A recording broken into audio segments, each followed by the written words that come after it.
Brain mapping is one of the newer things to arrive in the field of neurofeedback, a field that's really only come of its own in the last 10, 15 years.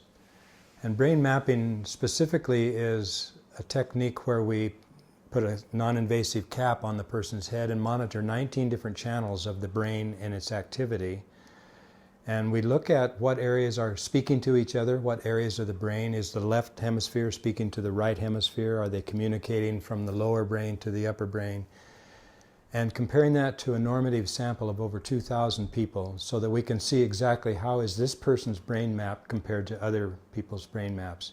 It's an important question to look at why is this relevant to an addiction recovery program, because people that are in recovery are seeking to make changes in their lives. And changes in our lives require changes in our brain. The actual way the brain functions changes as we make new decisions and make new behaviors.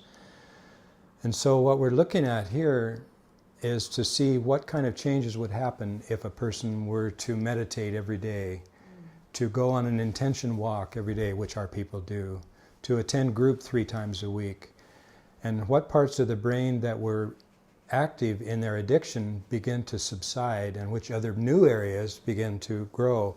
And this is based on the science of neuroplasticity, which means that the brain does change. Now, you may remember from your college and high school days that we were told in school that the brain never changes, that the neurons that we're born with are the neurons that we will have forever.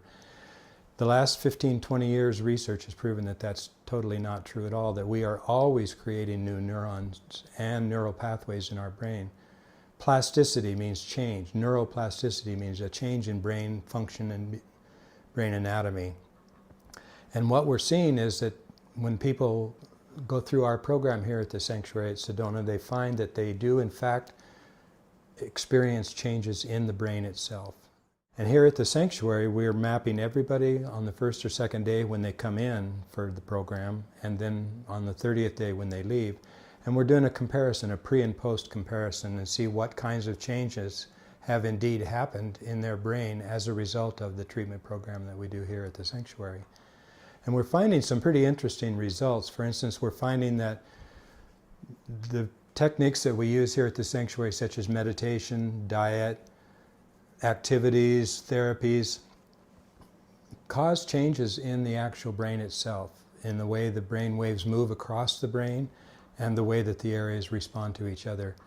And in the 2 follow-up studies that we have completed so far, we've seen some pretty interesting and beneficial results from our program here at the sanctuary. So we're excited about it. It's a pilot project, and we'll continue it on through the next months and begin to analyze in more depth the pre and post effects of our treatment program here at the sanctuary at Sedona.